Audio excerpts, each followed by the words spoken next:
তুমি আমায় কইরো না গো কোনোদিনও পর।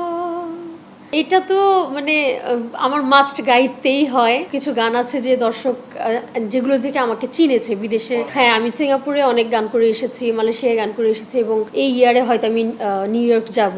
ওনারা আমার কাছ থেকে না ওই পুরোনো গানগুলো শুনতে চায়। আমি জানি না কেন, তবে এবং আমি যখন টেলিভিশনে গানগুলো করি সাবিনা ইয়াসমিন ম্যামের, যখন গানগুলো গেয়ে বেরিয়ে যাই তখন আমাকে বলে যে আপনার ভয়েসটা একদম সাবিনা ইয়াসমিন ম্যামের মতো ভয়েস। তখন আমার স্পৃহা বেড়ে যায়, তখন মনে হয় যে না, গানটাকে তাহলে এগিয়ে নিয়ে যেতে হবে।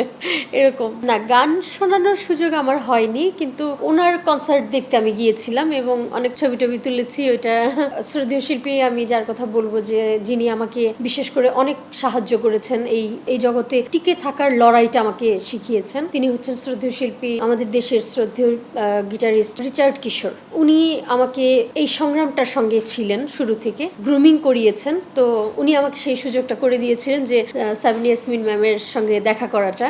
ওনার গান সামনে থেকে শোনার আমার খুব ইচ্ছে ছিল, যে কি করে গায়, কিভাবে স্টাইলিং করে, কিভাবে উনি শাড়ি পরেন, কি কথা বলেন। দর্শকদের কাছে যেতে হলে কিন্তু এমন কিছু কথা রাখতে হয় মনের মধ্যে, যে দর্শকের হৃদস্পন্দন যেন আমরা ধরতে পারি। তো সেটা আমি অনেকবার হয়েছে সামনাসামনি, এবং আমাকে অনেক আদর করেছেন এবং অনেক দোয়া করেছেন।